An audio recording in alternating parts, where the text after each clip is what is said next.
ಯುವತಿಯೊಬ್ಬಳನ್ನು ಆಕೆಯ ಸಂಬಂಧಿಯೋರ್ವ ಹಾಡು ಹಗಲೇ ಬರ್ಬರವಾಗಿ ಹತ್ಯೆ ಮಾಡಿದ ಘಟನೆ ಬಿಸಿ ರೋಡು ಕೆಎಸ್ಆರ್ಟಿಸಿ ಬಸ್ಸು ನಿಲ್ದಾಣದಲ್ಲಿ ಗುರುವಾರ ಸಂಜೆ ಸಂಭವಿಸಿದೆ. ಮೃತ ಯುವತಿಯನ್ನು ಬಂಟ್ವಾಳ ತಾಲೂಕಿನ ಉಳಿ ಗ್ರಾಮ ನಿವಾಸಿ ಲಾವಣ್ಯ ಎಂದು ಗುರುತಿಸಲಾಗಿದೆ. ಬೆಳ್ತಂಗಡಿ ಓಡಿಲ್ನಾಳ್ನ ನಿವಾಸಿ ಚೇತನ್ ಗೌಡ ಆರೋಪಿ.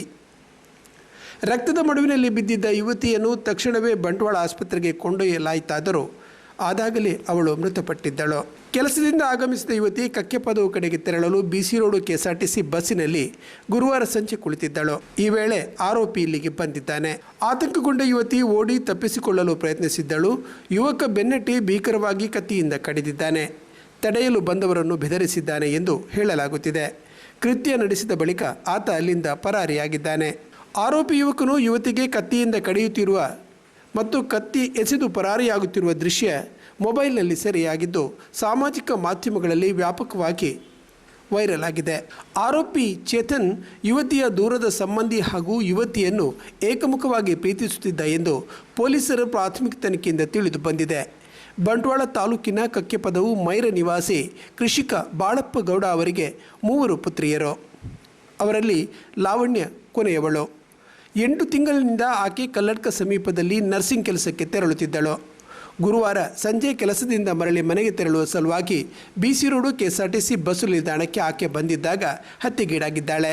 ಸಾಮಾನ್ಯವಾಗಿ ಬಿಸಿ ರೋಡು ಕೆಎಸ್ಆರ್ಟಿಸಿ ಬಸ್ಸು ನಿಲ್ದಾಣದಲ್ಲಿ ಜನಸಂಚಾರ ಕೊಂಚ ಕಡಿಮೆಯೇ ಇರುತ್ತದೆ. ಆದರೆ ಬೇರೆ ಬೇರೆ ಕಡೆಯಿಂದ ಬಿಸಿ ರೋಡಿಗೆ ಬರುವ ಕೆಎಸ್ಆರ್ಟಿಸಿ ಬಸ್ಸುಗಳು ಇಲ್ಲಿಗೆ ಬಂದು ಮುಂದೆ ತೆರಳುತ್ತದೆ. ಆದರೂ ನಿಲ್ದಾಣದಲ್ಲಿ ಅಷ್ಟೊಂದು ಜನಸಂಚಾರ ಇರುವುದಿಲ್ಲ. ಆದರೆ ಗುರುವಾರ ಸಂಜೆ ಯುವತಿಯನ್ನು ಅಟ್ಟಾಡಿಸಿಕೊಂಡು ಹೋಗಿ ಮಾರಕ ಆಯುಧದಿಂದ ಹತ್ಯೆ ಮಾಡಿದ ಸನ್ನಿವೇಶ ಇಡೀ ಪರಿಸರವನ್ನೇ ದಂಗು ಬಡಿಯುವಂತೆ ಮಾಡಿದೆ. ಕಣ್ಣೆದುರಲ್ಲಿ ಯುವತಿ ಮಚ್ಚಿನೇಟಿಗೆ ಬಲಿಯಾಗುವ ದೃಶ್ಯ ಕಂಡು ಸಾರ್ವಜನಿಕರು ಬೆಚ್ಚಿ ಬಿದ್ದಿದ್ದಾರೆ. ಯುವತಿಗೆ ಮಾರಣಾಂತಿಕವಾಗಿ ಹಲ್ಲೆ ನಡೆಸಿದ ಬಳಿಕ ಆರೋಪಿ ಯುವಕ ಚೇತನ್ ಅಲ್ಲಿಂದ ಪರಾರಿಯಾಗಿದ್ದು ಶೋಧ ನಡೆಯುತ್ತಿದೆ. ಆರೋಪಿ ನೇತ್ರಾವತಿ ನದಿಗೆ ಹಾರಿದ್ದಾನೆ ಎಂಬ ವದಂತಿ ಕೂಡ ಹರಿದಾಡಿತ್ತು. ದಕ್ಷಿಣ ಕನ್ನಡ ಜಿಲ್ಲಾ ಎಸ್ಪಿ ಡಾಕ್ಟರ್ ಅರುಣ್ ಸಹಿತ ಪೊಲೀಸರ ತಂಡ ಸ್ಥಳಕ್ಕೆ ಆಗಮಿಸಿ ಪರಿಶೀಲನೆ ನಡೆಸಿದ್ದಾರೆ. ಆರೋಪಿಯ ಪತ್ತೆಗೆ ವಿಶೇಷ ತಂಡ ರಚಿಸಲಾಗಿದೆ ಎಂದು ಸ್ಥಳದಲ್ಲಿ ನೆರೆದಿದ್ದ ಮಾಧ್ಯಮಗಳಿಗೆ ಈ ವೇಳೆ ಅವರು ತಿಳಿಸಿದರು. ಈ ಕೃತ್ಯಕ್ಕೆ ಪ್ರತಿಕ್ರಿಯಿಸಿದ ಸಾಮಾಜಿಕ ಕಾರ್ಯಕರ್ತರಾದ ಅರುಣ್ ಪುತ್ತಿಲ, ಇಂತಹ ಕೃತ್ಯವೆಸಗಿದವನಿಗೆ ಎನ್ಕೌಂಟರ್ ಮಾಡುವುದೇ ಸೂಕ್ತ ಎಂದಿದ್ದಾರೆ. ಜನರ ಆಗ್ರಹವನ್ನು ನಾನು ಸ್ವಾಗತಿಸ್ತೇನೆ.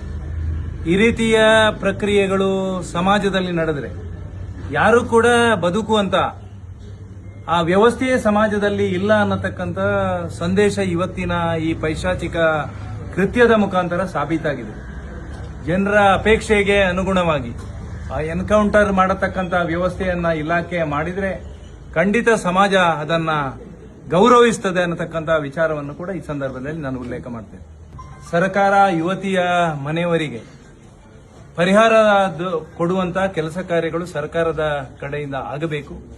ವಿಶೇಷವಾಗಿ ಭಾಗದ ಉಸ್ತುವಾರಿ ಸಚಿವರು ಇವತ್ತು ಸಮಾಜದ ಮುಂದೆ ಇರತಕ್ಕಂತಹ ನೂರಾರು ಸಮಸ್ಯೆಗಳು, ಕಾನೂನು ಮತ್ತು ಸುವ್ಯವಸ್ಥೆಯನ್ನ ಕಾಪಾಡುವಲ್ಲಿ ಅತ್ಯಂತ ಹೆಚ್ಚಿನ ಕ್ರಮಗಳನ್ನು ಕೈಗೊಳ್ಳಲಿಕ್ಕೆ ಪೊಲೀಸ್ ಇಲಾಖೆಗೆ ಸೂಚನೆಯನ್ನ ಕೊಡಬೇಕು ಮತ್ತು ಸರ್ಕಾರ ಅವರ ಮನೆಗೆ ಪರಿಹಾರವನ್ನ ವಿತರಿಸಬೇಕು ಅನ್ನುವಂಥ ವಿನಂತಿಯನ್ನ ಈ ಸಂದರ್ಭ.